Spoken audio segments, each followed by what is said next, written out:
नमस्कार। खबरों के इस बुलेटिन च तुहाडा स्वागत है। मैं हाँ स्वरनजीत सिंह। पहला पेश ने चोण दीआं खबरां। प्रधानमंत्री नरेंद्र मोदी के जन्मदिन ते बीजेपी वालों अज तो 2 अक्तूबर तक देश भर में सेवा पंद्रवाड़ा शुरू किया जा रहा है। प्रधानमंत्री मोदी को मिले वख-वख तोहफियां की नीलामी अज तो।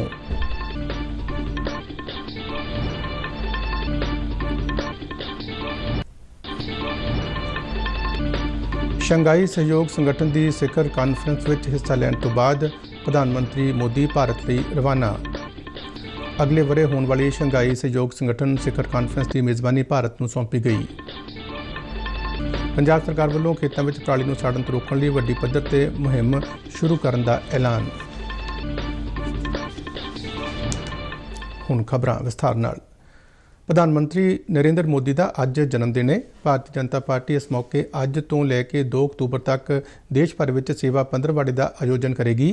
पार्टी के सांसद अरुण सिंह ने कल नवी दिल्ली में एक प्रैस कॉन्फ्रेंस दौरान दस्सिया कि इस पंद्रवाड़े दौरान पार्टी के वर्कर खूनदान वर्गियां वख-वख गतिविधियों में अपनी सेवावां प्रदान करनगे। उन्होंने कहा कि इस दौरान देश भर में जरूरतमंद लोगों की मुफ्त मैडिकल जांच की जाएगी। इस तो इलावा दिव्यांगजनों को वख-वख उपकरण वंडे जाएंगे।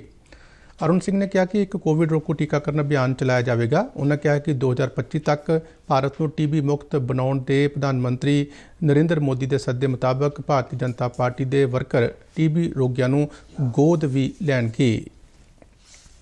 प्रधानमंत्री नरेंद्र मोदी को मिले वख-वख तोहफियां की नीलामी अज शुरू होगी। ये नीलामी 2 अक्तूबर तक चलेगी। इस दौरान 1222 यादगारी वस्तुओं की नीलामी की जाएगी। इस विच गणेश, स्वामी विवेकानंद, राम मंदिर, नेता जी का बुत, पेंटिंग और खेड संबंधी उपकरणों समेत प्रधानमंत्री को दिते गए होर तोहफे शामिल ने।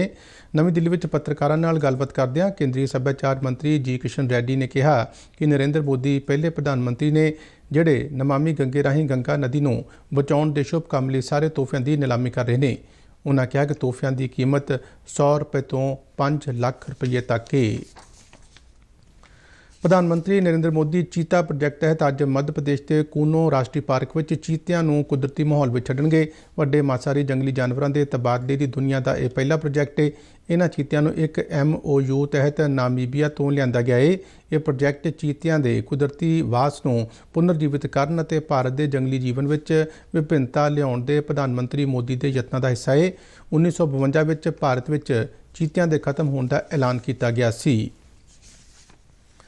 प्रधानमंत्री नरेंद्र मोदी उज़बेकिस्तान के समरकंद में शंघाई सहयोग संगठन शिखर कानफ्रेंस में हिस्सा लैण तो बाद भारत लिए रवाना हो गए ने। शिखर कानफ्रेंस दौरान उन्होंने रूस के राष्ट्रपति व्लादिमीर पुतिन नाल होई दवल्ली मीटिंग में वख-वख खेत्रों में आपसी सहयोग वधाउण के तरीकों ते विचार वटांदरा किया। प्रधानमंत्री मोदी ने अनाज, तेल और खाद संकट के मुद्दों बारे चर्चा की। उन्होंने कहा कि इन्हां चुनौतियों नाल नजिठण लई ठोस हल लभण की जरूरत है।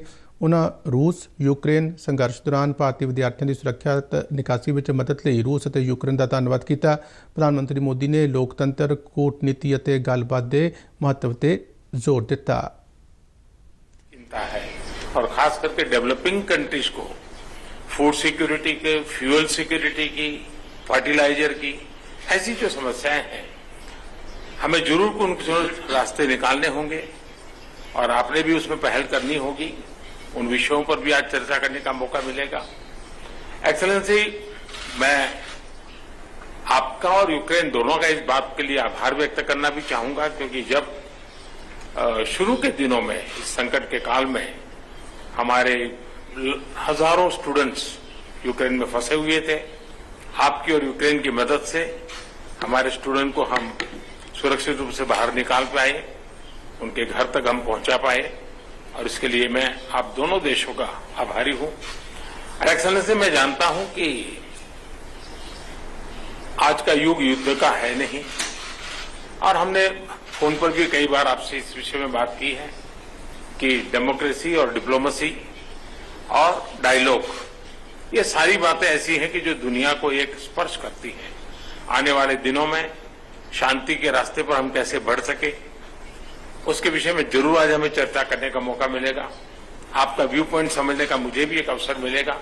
लेकिन फिर भी जो विषय हैं जिसकी बातें मैं करता रहता हूं, एक्सेलेंसी, भारत और रशिया के संबंध अनेक गुना बढ़े हैं। हम इन संबंधों को इसलिए भी महत्व देते हैं कि हम एक ऐसे मित्र रहे हैं जो पिछले कई दशकों से हर पल एक दूसरे के साथ रहे हैं। इस मौके रूस के राष्ट्रपति व्लादिमीर पुतिन ने कहा कि दोहां देशों विचाले ਵਪਾਰ ਵਿੱਚ ਵਾਧਾ ਹੋ ਰਿਹਾ ਹੈ ਅਤੇ रूस की खाद सप्लाई ਵਿੱਚ 8 गुणा ਵਾਧਾ ਭਾਰਤ ਲਈ खुराक सुरक्षा देने वास्ते महत्वपूर्ण है। व्लादिमीर पुतिन ने प्रधानमंत्री नरेंद्र मोदी ਨੂੰ रूस ਆਉਣ ਦਾ ਸੱਦਾ ਵੀ ਦਿੱਤਾ। इस दौरान प्रधानमंत्री नरेंद्र मोदी ने उज़बेकिस्तान के राष्ट्रपति शवकत मिर्जियोयेव नाल मीटिंग की। उन्होंने तुर्की के राष्ट्रपति रेसेप तैयब एर्दोगन नाल भी मुलाकात की। शंघाई सहयोग संगठन की अगली सिखर कॉन्फ्रेंस भारत में होगी। उज़बेकिस्तान ने 8 मैंबरी शंघाई सहयोग संगठन के कल समाप्त हुए 2 दिना इजलास दौरान अगले वरे होने वाली कॉन्फ्रेंस की प्रधानगी भारत को सौंपी। प्रधानमंत्री नरेंद्र मोदी ने SCO की 22वीं कॉन्फ्रेंस में हिस्सा लिया, जिसकी प्रधानगी उज़बेकिस्तान के राष्ट्रपति शवकत मिर्जियोयेव ने की।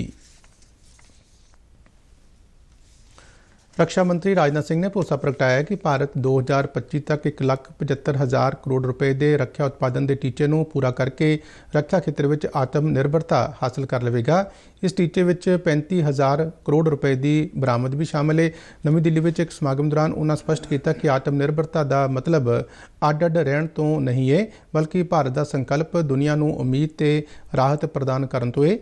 राजनाथ सिंह ने कहा कि देश की रक्षा बरामद पहले के 1,900 करोड़ रुपए के मुकाबले 13,000 करोड़ रुपए के आंकड़े को पार कर गई है। उन्होंने कहा कि प्रधानमंत्री नरेंद्र मोदी का आत्मनिर्भर भारत का नज़रिया भारत को दुनिया में सब तो मजबूत और सब तो सन्मानित देशों विचों एक बना रहा है। गौरमेंट ई मार्केट प्लेस GEM यानी जैम पोर्टल दीयां नवीं विशेषतावां ते काम करने की समर्था बारे जागरूकता पैदा करने के मंतव नाल 14 तो 23 सितंबर तक देश के ਵੱਖ-ਵੱਖ हिस्सों में विक्रेता संवाद अभियान शुरू किया गया है। इस लड़ी तहत चंडीगढ़ में एक सैमीनार का आयोजन किया गया। एक रिपोर्ट। भारत सरकार ने GEM यानी जैम पोर्टल राही सरकारी महकमिਆਂ ਵਿੱਚ ਵੱਖ-ਵੱਖ ਵਸਤਾਂ ਦੀ ਖਰੀਦ ਦੀ ਸਹੂਲਤ ਦਿੱਤੀ ਹੈ। ਸਮੇਂ ਦੇ ਨਾਲ ਇਸ ਜੈਮ ਪੋਰਟਲ ਵਿੱਚ ਕਾਰੋਬਾਰੀਆਂ ਲਈ ਵੱਖ-ਵੱਖ ਵਿਸ਼ੇਸ਼ਤਾਵਾਂ ਸ਼ਾਮਲ ਕੀਤੀਆਂ ਗਈਆਂ ਨੇ। ਇਸ ਦੀ ਜਾਣਕਾਰੀ ਪੋਰਟਲ ਨਾਲ ਜੁੜੇ ਕਾਰੋਬਾਰੀਆਂ ਨੂੰ ਦੇਣ ਲਈ ਦੇਸ਼ ਭਰ ਵਿੱਚ ਵਿਕਰੇਤਾ ਸੰਵਾਦ ਅਭਿਆਨ ਸ਼ੁਰੂ ਕੀਤਾ ਗਿਆ ਹੈ। ਇਸੇ ਲੜੀ ਤਹਿਤ ਚੰਡੀਗੜ੍ਹ ਵਿੱਚ PIB ਦੇ ਸਹਿਯੋਗ ਨਾਲ ਇੱਕ ਵਰਕਸ਼ਾਪ ਦਾ ਆਯੋਜਨ ਕੀਤਾ ਗਿਆ। PIB ਦੇ ਵਧੀਕ DG राजेंद्र चौधरी ने इस मुहिम के मंतव बारे जानकारी दी। उद्देश्य बहुत सिंपल है कि जेम्स में जो सेलर्स हैं, जो बिजनेसमैन हैं, जो अपने प्रोडक्ट को government electronic market place James में प्लेस कर रहे हैं, उनकी समस्याओं को हम जान सकें, उनका फीडबैक ले सकें और उस फीडबैक के बेसिस पे फिर अगर कोई पॉलिसी डिसीजन चेंजेस करने हैं या कोई कार्रवाई करनी है वो कर सकें। तो ये जो संवाद है, मुझे लगता है ये सारे बिजनेसमैन के लिए जो भी जेम्स के थ्रू इस समय अपने प्रोडक्ट को सेल कर रहे हैं, it is extremely good initiative. जब सारे सेलर्स एक साथ बैठे हैं तो वो एक दूसरे के एक्सपीरियंसेस से भी सीख रहे हैं। उनमें से कुछ सेलर्स ऐसे हैं जिन्होंने फर्स्ट टाइम अपने प्रोडक्ट को जेम्स पे डाला, तो उनके अनुभवों को भी शेयर किया जा रहा है। जब हम एक दूसरे के अनुभव से सीखते हैं तो हम कुछ नया कर पाते हैं। जैम पोर्टल की वरतों करने वाले इस तो खास तौर पर उत्साहित ने।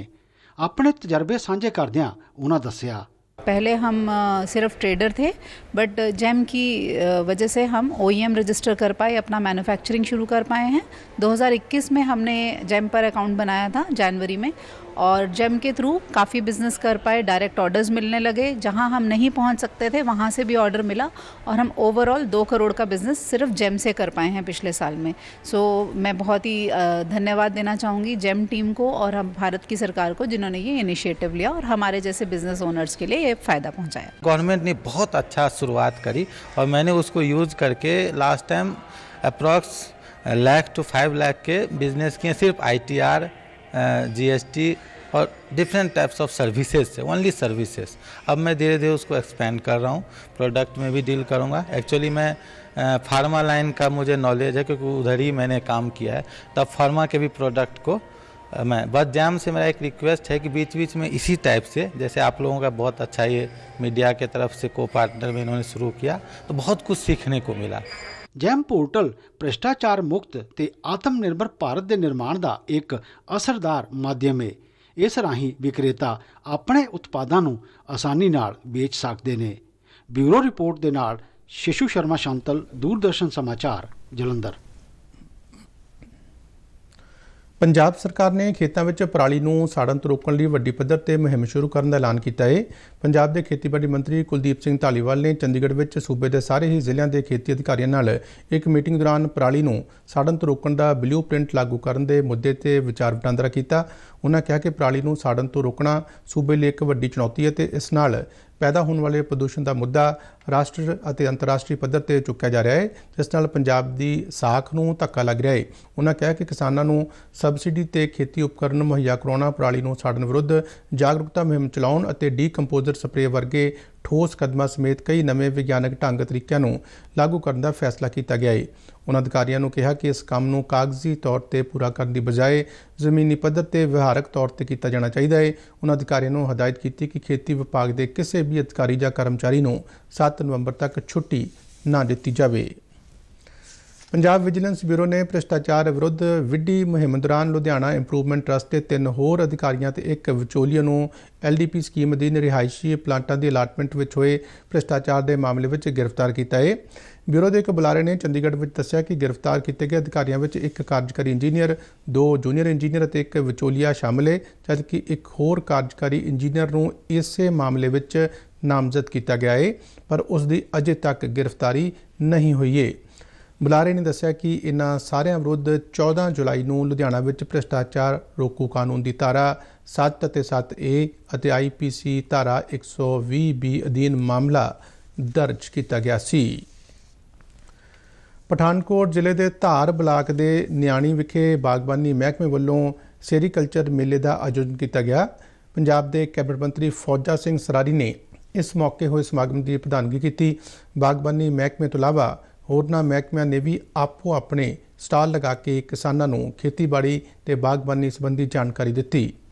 ਕਿਸਾਨਾਂ ਨੂੰ ਇਹ ਦੱਸਿਆ ਗਿਆ ਕਿ ਖੇਤੀਬਾੜੀ ਦੇ ਨਾਲ ਉਹ ਸਹਾਇਕ ਧੰਦੇ ਅਪਣਾ ਕੇ ਕਿਵੇਂ ਆਪਣੀ ਆਮਦਨੀ ਵਿੱਚ ਚੋਖਾ ਵਾਧਾ ਕਰ ਸਕਦੇ ਨੇ। ਮੇਲੇ ਵਿੱਚ ਪੁੱਜੇ ਕਿਸਾਨਾਂ ਅਤੇ ਸੈਲਫ ਹੈਲਪ ਗਰੁੱਪ ਦੇ ਮੈਂਬਰਾਂ ਨੇ ਸਟਾਲਾਂ ਤੋਂ ਅਹਿਮ ਜਾਣਕਾਰੀ ਹਾਸਲ ਕੀਤੀ ਅਤੇ ਕਿਹਾ ਕਿ ਇਸ ਨਾਲ ਉਹ ਆਪਣੇ ਵੱਖ-ਵੱਖ ਕਿੱਤਿਆਂ ਨੂੰ ਹੋਰ ਚੰਗੀ ਤਰ੍ਹਾਂ ਚਲਾ ਸਕਣਗੇ।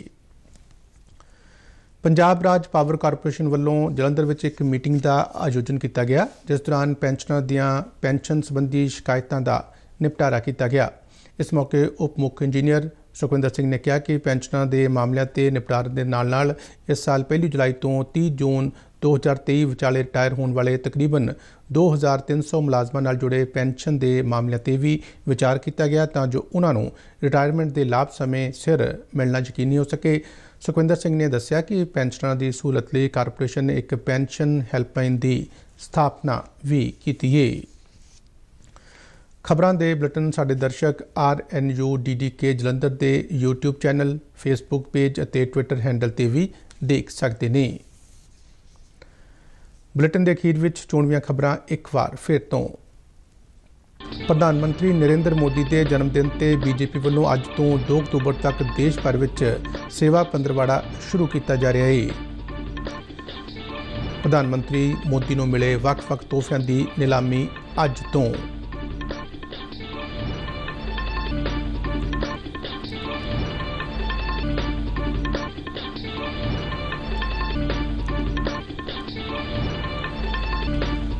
ਸ਼ੰਘਾਈ ਸਹਿਯੋਗ ਸੰਗਠਨ ਦੀ ਸਿਖਰ ਕਾਨਫਰੰਸ ਵਿੱਚ ਹਿੱਸਾ ਲੈਣ ਤੋਂ ਬਾਅਦ ਪ੍ਰਧਾਨ ਮੰਤਰੀ ਮੋਦੀ ਭਾਰਤ ਲਈ ਰਵਾਨਾ।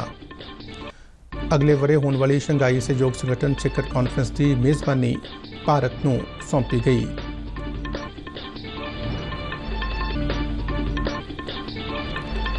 ਪੰਜਾਬ ਸਰਕਾਰ ਵੱਲੋਂ ਖੇਤਾਂ ਵਿੱਚ ਪਰਾਲੀ ਨੂੰ ਸਾੜਨ ਤੋਂ ਰੋਕਣ ਲਈ ਵੱਡੀ ਪੱਧਰ ਤੇ ਮੁਹਿੰਮ ਸ਼ੁਰੂ ਕਰਨ ਦਾ ਐਲਾਨ।